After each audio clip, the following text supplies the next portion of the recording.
Асканор каналына қош келдіңіздер. Бүгін ең оңай және әрі тез дайындалатын чебуреки дайындаймыз. Оған ең алдымен тұзымыз, қайнап тұрған суымыз, шикілдеуік майымыз, ұнымыз қажет болады.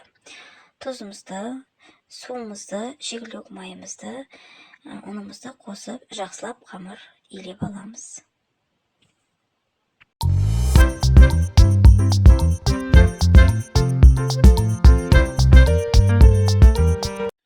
Қамырымыз иленіп болғаннан кейін фаршымызды дайындап алғанша біраз уақытқа тындырып қоямыз.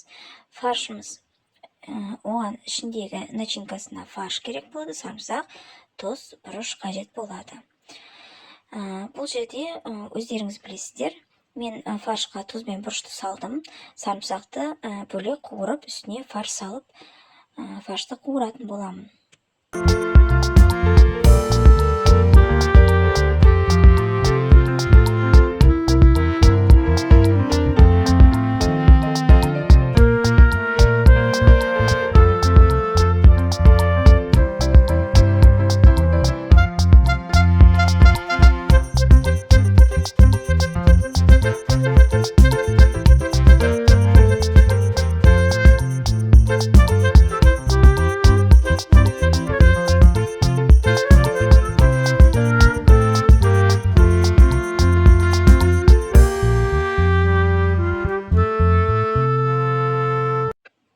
Енді фаршымыз суығаннан кейін қамырымызды алып бірнеше бөлікке бөлеміз.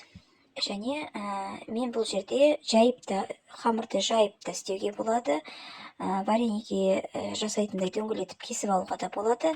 Бірақ маған осылай 16 граммнан өлшеп отырып, бөлікке бөлген ыңғайлы болды. Себебі бізде көп 2 адам болғандықтан мен аз жасадым.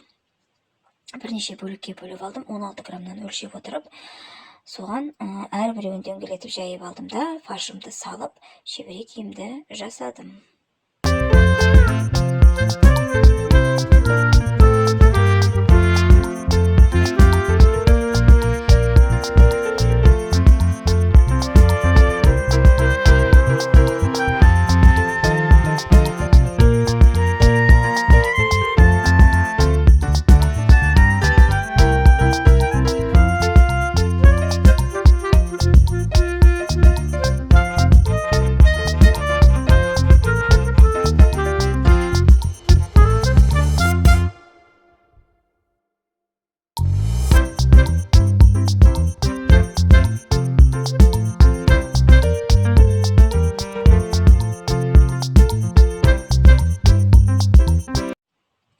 Қуырылған чебурекиміз дайын болды.